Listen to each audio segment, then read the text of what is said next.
Ito na yung sinasabi ko sa inyo na gamot nila dito. Hi, hi, hi!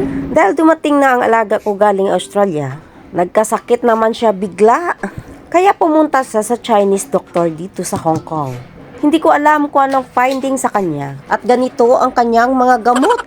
Basta ang alam ko lang, sa tuwing magpa-check up sila dyan, ito ang laging nireresita na gamot sa kanila. Ang alam ko lang, herbal din ito. Pero hindi ko alam kung ano yung tawag sa kanila dito. Pero mabibili mo rin ito doon mismo sa doktor kung saan ka magpapacheck up. Alam niyo ba mga kabilas na sari-saring mga halaman yung naririto?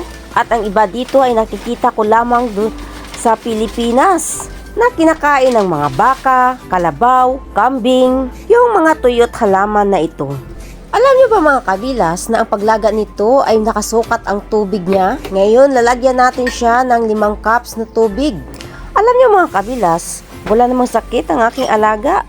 Sipon at ubo lamang na natural lamang na naramdaman natin tuwing winter. Kaso masyado naman silang OA. Agad-agad dyan magpapadoktor at magpaparesita ng ganitong klaseng herbal na medisina. Ayan, nalagyan na natin siya ng tubig. Takpan na natin siya at isalang na natin siya sa apoy. Ilalaga natin siya sa loob ng 1 oras. Buti pa sila ay kunting sakit lang, agad-agad magpapadoktor at magpaparesita ng herbal. Samantala ang katulong, kapag nagkasakit, bibigyan lang ng paracetamol. Kahit nagkapasok-pasok ka na, bibigyan ka lang nila ng medisina na pampapahid mo sa namumula mong paso.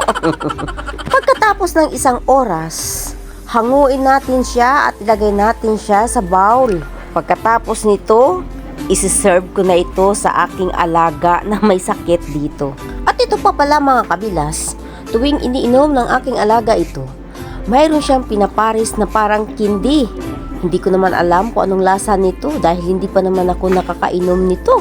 Marami silang mga iniinom na mga herbal dito kahit sa mga nilalagay lang nila sa mga sabaw-sabaw mga kabilas. Kaya alam nyo ba mga kabilas na dito sa Hong Kong ay napakarami po ng mga matatanda dito. At ang lalakas pa ng katawan. Ang iba nagbubuhat pa ng mabibigat. Ang iba naman kahit naka-wheelchair, makita mo talaga na matitibay pa talaga ang mga sikmura nila. Dahil napaka-ingat sila sa kanilang health mga kabilas. Mahilig sila sa mga herbal na mga iniinom dito. Lalo-lalo na ang mga ginagawa nilang soup mga kabilas. Mostly ang nilalagay nila herbal mga kabilas. Hanggang sa muli ng ating vlog.